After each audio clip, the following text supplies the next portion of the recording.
So, we're going to tackle a grammar tense today that's way more than just a rule you have to memorize. Think of it as a secret weapon, really, for bringing your stories to life. Let's dive into the past continuous. Just listen to that for a second. The sun was shining, the birds were singing, the children were playing. And just like that, you're not just hearing words, right? You're in the scene. You can almost feel it. So, let's stop for a second. What is this sentence really doing?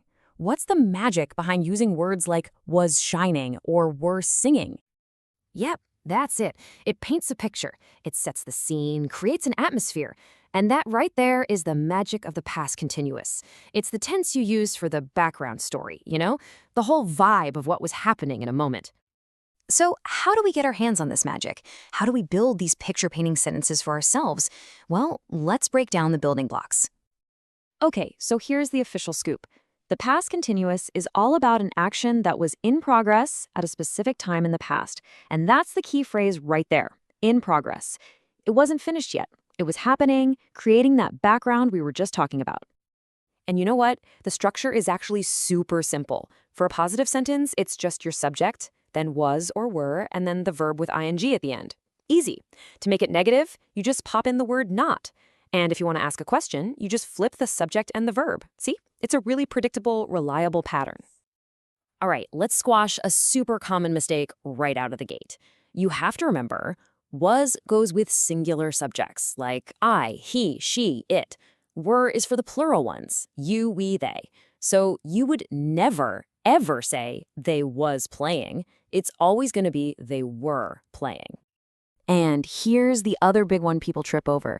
That little ing at the end of the verb, it is not optional. Think of it like the engine of the tense. Without it, the sentence just doesn't work. You gotta have that was or were plus the ing verb. So I was going. All right, now that we know how to build it, let's get to the fun part. When do you actually use it to make your stories way more interesting? Okay, picture this with me. We're setting a scene.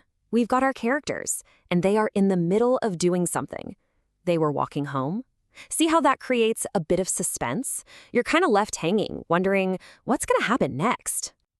And bam, an interruption. This is like the perfect illustration of one of this tense's most powerful jobs. The past continuous, that's the we're walking part, sets up this longer background action, and then it gets interrupted by a shorter, more sudden action in the past simple. It started to rain. You can also use it to show two things that were happening at the exact same time, like two parallel storylines going on. So while I was studying, that's my action, it was in progress. My brother was playing video games. That's his action, also in progress. They were happening at the same time, side by side. All right, let's get even more specific. Let's just pinpoint an exact time on the clock. So saying yesterday at 7 p.m. I was having dinner tells us something really specific. It means the action of having dinner probably started before 7, and it probably continued after 7. But right at that precise moment, 7 p.m., you were right in the middle of it. So you can use it to describe what was already going on at an exact time. And of course, this is something you hear all the time in real conversation, right? What were you doing last night at 9? It's a totally natural question. Someone just wants to know what you were in the middle of at that specific moment.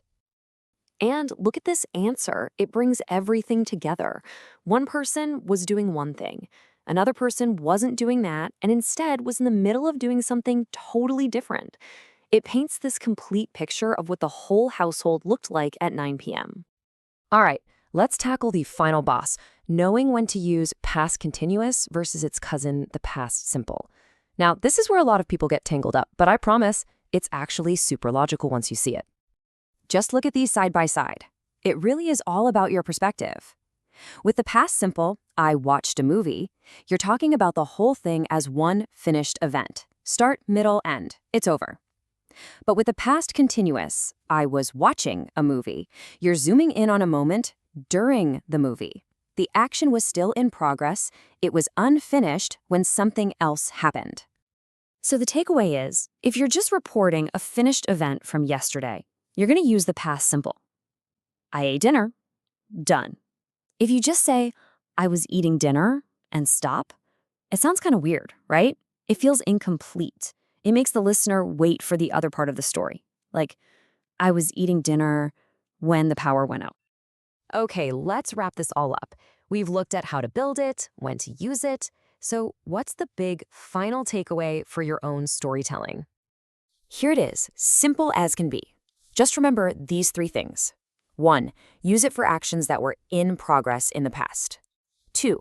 The formula is always was or were plus a verb with ing. And 3, and this is the most important one, it is your secret weapon for setting scenes and showing interruptions. It just makes your stories come alive. And really, that's the bottom line here. This isn't just about passing some grammar test. This is about leveling up how you communicate. It's the difference between just stating facts and telling a really rich, engaging story that people can actually picture. So, I'm going to leave you with a little something to think about. Try to remember the last time you were telling a story about something that happened.